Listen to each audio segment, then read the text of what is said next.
Salut! Alors aujourd'hui, on va continuer on va continuer la stylisation de notre menu. La dernière fois, j'avais coupé un peu la vidéo parce que je ne voulais vraiment pas qu'elle soit longue. C'est trop longue. On va vraiment travailler ainsi pour la rendre un peu plus digeste. Ok, on continue donc, et si on inspecte, comme je vous ai dit, on va énormément utiliser l'inspecteur. Il faudra vraiment avoir cette habitude-là, utiliser l'inspecteur de votre navigateur pour bien voir les choses. Alors avant d'avoir ça, on va revenir sur notre code. Et on va juste un peu refactoriser certaines choses encore que je trouve que on avait fait la dernière fois. Si je viens par exemple ici, au niveau de mes LI, j'avais mis ça. Finalement, moi, je me dis que ce n'est pas là où je veux. Je peux mettre cette padding-là à ce niveau-là. On va le mettre ailleurs. Voilà. Ok, ça ne change pas grand-chose, mais c'est pas grave dans tous les cas. Ça nous permettait juste de faire un code un peu plus propre. Première chose qui me dérange lorsque j'inspecte un peu mon navigateur, je me rends compte que WordPress, il nous a ajouté un peu une div de plus. Si je viens là sur Nav, je vois là, je vois ici, dans ma div que j'ai mis, voilà, mon partie logo, et je vois que j'ai une div de plus. Ça me sert à rien finalement en fait. Cette div-ci, c'est pas moi qui l'ai mis, c'est WordPress qui l'a généré en fait. Donc moi, de base, j'aimerais pouvoir en fait écraser cette autre div ici. WordPress nous a ajouté. Il n'est resté qu'avec celle que moi j'ai mise. Donc, cette div-ci, moi, je m'aimerais la supprimer parce qu'elle ne me sert à rien. Il est resté uniquement avec les UL. Donc, pour le faire, on va revenir sur notre code, la partie header que voici. On va y ajouter autre chose. Je dis que container, on va le mettre à false. On peut dire que on ne veut pas ça. Je ne sais pas ce que j'ai aujourd'hui. Je n'arrive pas à écrire les choses bien. Rien qu'en faisant ça, et en revenant et en actualisant, on va se rendre compte que, rapidement, j'inspecte, que impeccable. On a plus cette div qui ne sert à rien en fait. Donc directement, on a notre div que nous on a mis et on tombe directement sur les UL. Autre chose que nous constatons, parce qu'on essaye de faire une inspection, et qu'on arrive sur les UL, on a vu ça, on a vu, on dit qu'on n'y touchait pas trop. Moi, ce que j'aimerais, c'est de pouvoir styliser un tout petit peu mes liens en fait. Parce que tel que c'est fait là, c'est pas intéressant. Alors, on va revenir sur WordPress. On va voir si il peut nous aider à le faire. Si je viens sur ma fonction wp-nav, que j'essaie d'accéder à cette fonction-là, on a vu déjà cette partie-là. On a vu par exemple cette partie container. On a vu que ça ajoutait une div. C'est pour cette raison que nous, dans les arguments, on a décidé de mettre false. C'est ça qui a permis à ce qu'on ne puisse plus avoir cette div-là. Et si on continue, on va se rendre compte que là, ici, on a comme argument qui est un filtre en fait. Ce filtre, c'est un wp-nav-menu argument. On lui passe un argument. Ça veut dire que si on veut changer un certain type de comportement, comme ça c'est dit ici, on dit qu'il utilise les filtres pour pouvoir dans notre navigation de menu en fait. Donc pour on veut changer un comportement quelconque sur notre navigation, on est censé utiliser les filtres. Donc WordPress est très bien organisé là-dessus. Bon, on va donc venir ici sur notre fichier fonction et on va essayer en fait de mettre notre filtre en question. Alors je le mets où? Voilà, même là c'est pas importe. En faisant faire un alt filter. Alors je le passe un élément, je vais l'appeler nav menu score link underscore attribute. Attribute, si j'y arrive. Moi, je vais lui passer une fonction. Moi, je vais appeler, comme j'ai dit, toujours la conversion, c'est le nom de notre thème. Le nom de thème, c'est bloc-tiret. Et moi, je vais l'appeler menu-ligne, menu-ligne classe. Parler des classes en fait. Je récupère ça, je copie et juste en haut, je crée une fonction que aussi là. Ok. À l'intérieur de cette fonction, on a dit qu'on lui passait des attributs. Donc, je fais un $, comme ça. Je vais mettre un S, mes aider, et je vais appeler cette variable-là ici. Là, et ce n'est que ces attributs. Et je dis que je vais aller dans les attributs qui sont générés dans mon menu. Moi, j'aimerais utiliser la partie classe. Bon, je vais passer ici classe. C'est pas seulement ce que j'ai aujourd'hui. Je n'arrive pas à faire les choses normalement. OK? Et je dis maintenant la classe que moi je veux mettre. Je vais par exemple un curseur et je me dis que je veux un padding en haut en bas de 4 qui correspond normalement à un ROM. Je veux un padding à gauche et à droite. Et deux. Oui, à droite et à gauche, bien sûr. Je veux un texte. Alors, tout ça, ce sont les classes de 8 CSS. Si vous ne connaissez pas, je vous invite à aller sur le site. Je vais mettre un fond semi-bold et que je me dis que je vais mettre un texte page. J'enregistre. Alors, l'erreur que j'ai pas mise, voilà, c'est la seule chose que on ne doit pas oublier de faire, c'est de retourner mon attribut en fait. Retour de là. Sinon, j'aurai une belle erreur. Alors, est-ce que j'ai commis une erreur? Parce qu'il râle.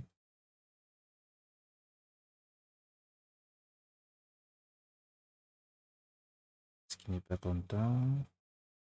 Ah oui. C'est pas comme je l'ai fait. C'est ça. Ok, rien qu'en faisant ça, si je reviens sur la navigation et que j'actualise, alors on laisse faire ces choses.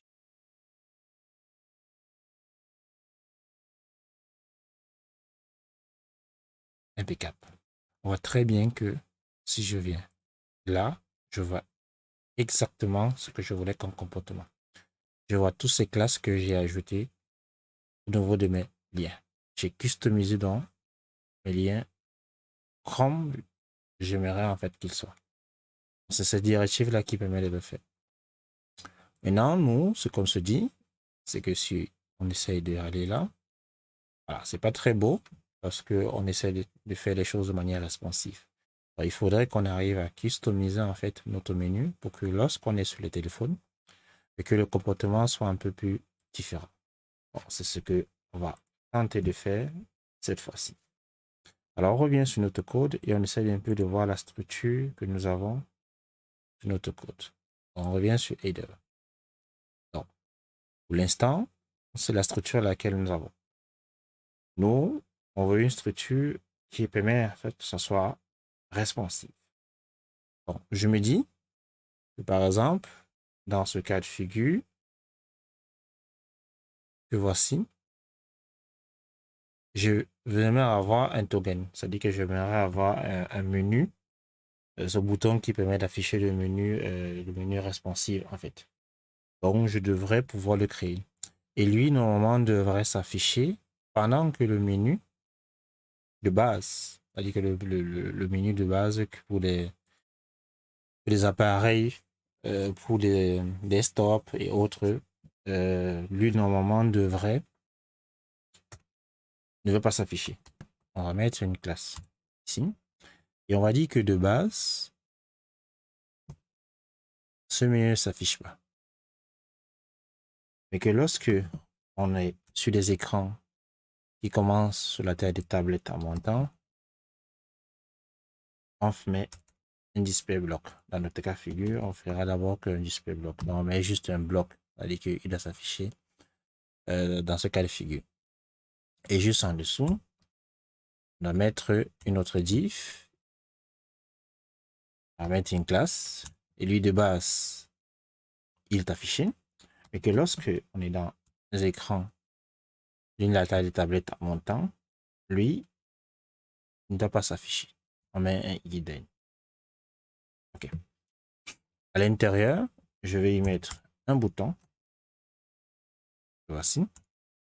Alors, pour gagner en temps, je vous ai préparé le SVG.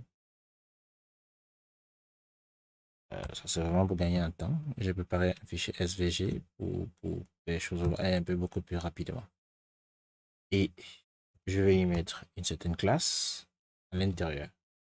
Alors, je vais mettre une line. C'est juste pour empêcher un certain comportement de bouton. Voici. Et je vais y mettre une classe que je vais récupérer plus tard. Je mets un mobile que je vais appeler menu. Je vais appeler bottom. Ça, c'est juste une convention pour moi, tout simplement. OK. Donc, en fait, si je reviens sur mon site, rien n'a changé pour le moment. Par contre, si, ce que je vais inspecter, ouf, on voit que les choses ont changé. J'ai mon bouton token. Pour l'instant, ça ne fonctionne pas. On va y arriver. On va mettre du JS là-dessus pour ce petit comportement. Mais rien qu'en faisant ça, on a quand même déjà notre menu qui est responsif. Sauf que nous, on aimerait que lorsque on est sur le menu téléphone, mais quand même qu'on ait le menu. En cliquant là, qu'on puisse avoir notre menu. C'est ce qu'on va faire de suite. On revient sur le code. OK. On a déjà notre structure là qui correspond à ça. Et on se dit que juste en dessous, donc, ça c'est ma partie menu là. Et juste là, en dessous là, je vais créer notre menu. C'est là où moi je vais le mettre. Et je le dis de base, il y a hidden. Donc de base, on ne te voit pas. Et à l'intérieur de ce menu là, je vais pas faire grand chose. Tout ce que je veux faire, c'est que on va récupérer notre menu ici, qu'on avait déjà généré là. On va le mettre là-bas. Ici, on va le faire là. Bon. OK? C'est bon. Il n'y a pas un comportement. Si on revient sur notre site, il n'y a pas vraiment grand-chose qui vont changer. Alors, néanmoins, on va quand même changer certaines classes ici. On va mettre un display flex dessus. Mais nous, on va mettre un flex direction colonne. On fait juste un flex colonne de cette façon-ci. Et on va retirer ce justify ici, ça ne sert plus à rien. Et que le space ici, ça serait pas X, ça serait plutôt un Y. Et je vais mettre un 6 par exemple. Et je vais mettre un padding bottom de par exemple 4. Okay. Pour vous montrer, alors, ça c'est pas normal, je vais mettre ça dans une classe plutôt. Okay. Et dans le de base, on va d'abord retirer ça pour voir un peu le comportement que ça aura. On revient sur notre site, on réactualise, on voit très bien qu'on a notre menu ici qui va s'afficher lorsque on sera sur le mobile en fait. Bon, c'est pour cette raison que on a stylisé. Nous, on voudrait que ça soit juste en bas. On a pris cette structure de base là. Donc, nous, on va remettre notre hidden. Il ne se voit pas de base. Sur mobile. Voilà. On va maintenant dire que lorsque on va cliquer sur notre bouton voici, on aimerait que notre fichier, notre menu s'affiche. C'est ce qu'on va faire. Et pour le faire, on va juste faire un peu de JS. Pas très compliqué, hein? On va faire du JS simple. Donc, si on vient sur notre ici, underscore, nous avait généré en fait au niveau des navigations, tout ce code-ci est un peu trop compliqué à notre sens pour gérer en fait. Du coup, je me dis qu'on va virer tout ça. On va plus se compliquer la tâche avec ce qu'on avait créé de l'autre côté. On va tout simplement virer tout ça parce que c'est beaucoup trop compliqué pour nous, dans notre sens. Et on va faire les choses nous, pour nous et simplement et proprement. Moi, je veux faire dans cette fonction, qui est une fonction très simple, je fais une const, je vais appeler btn. Et là, je lui dis, il me fait un document.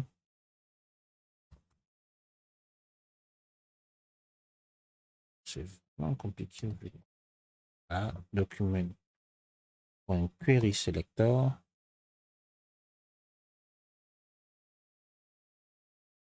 Je sais vraiment pas ce que j'ai aujourd'hui.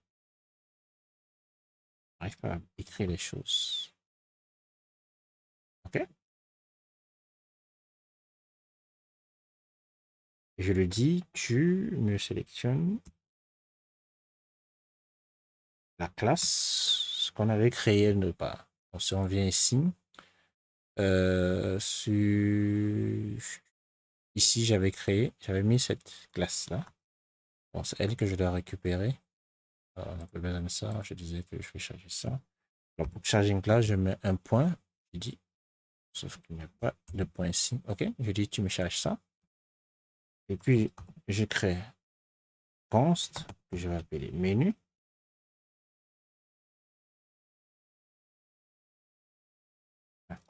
Bizarre. Je fais pareil. Alors, je récupère ça. Document query selector. Et je suis censé l'appeler, sauf que je n'avais pas donné une classe à cet endroit-ci. Je vais l'appeler par exemple mobile-menu.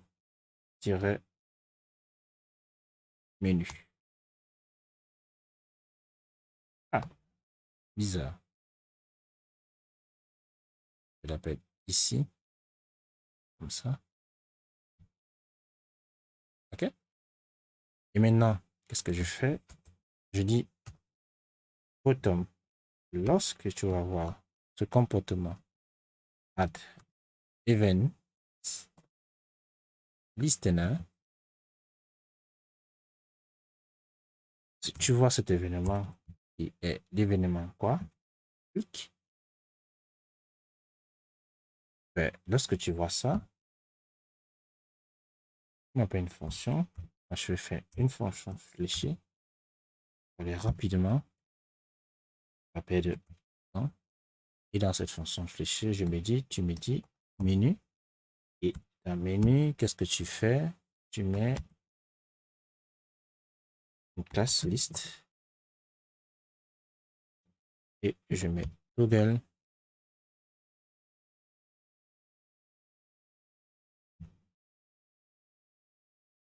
Hidden. Superbe. Alors, qu'est-ce que ça veut dire? Si je viens sur ma partie menu, vous voyez que de base, j'ai mis Hidden. Ce que je suis en train de dire dans mon code, c'est qu'à chaque fois que je vais cliquer sur mon bouton, il va me toggle Hidden. C'est-à-dire soit Hidden, si Hidden existe, il retire. Si Hidden n'existe pas, il ajoute. Si je reviens sur mon site, j'actualise, rien n'a changé. Si je m'avais numéro responsif, ici, je clique, rien n'a changé. Alors, pourquoi on ne s'affiche pas? Parce que générer en console, oui, générer en console. Il me dit qu'il ne connaît pas document. Alors, il dit qu'il ne connaît pas document. C'est normal. C'est pas document que j'écris. J'écris n'importe quoi. J'actualise. Je reviens sur mon site. Alors, ici plutôt j'actualise. Et si je viens là, ouf, ça fonctionne exactement. Superbe. Donc, que je toggle, ça marche. Pour qu'on voit bien le comportement, on va inspecter. On va venir sur la partie menu que voici. On voit que de base, il y a Hidden. Si j'appuie sur mon bouton Hidden Bar, Hidden revient au menu bar, Hidden Bar, mon menu s'affiche. OK. Maintenant, moi, on va ajouter un tout petit peu, on va essayer de centrer un peu les choses. Alors, on va venir ici, on va regarder là, et là, on va essayer de centrer un peu les choses. Alors, si je venais ici, je venais sur mon navigateur, je faisais center. Est-ce que ça change quelque chose? Non, ça change pas quelque chose. Ok, ça veut dire que je dois faire forcément un flex, un items à center pour que ça puisse centrer. Ok. Bon. Vous voyez que le navigateur peut aussi nous aider à commencer un peu à stimuler les choses, voir un peu le comportement qu'on pourra avoir. Donc, ici, c'est lui, effectivement, c'est là. J'avais mis ça, mais je n'avais pas mis un items à center. C'est pour ça que ça n'avait pas centré les choses. Si je reviens à registre, j'actualise, pardon. Ouf, impeccable. Là, on a fini de styliser notre menu. Alors, si ce n'est que, ok, c'est bon. Je vais juste actualiser les choses, que ça marche. Alors, c'est bizarre.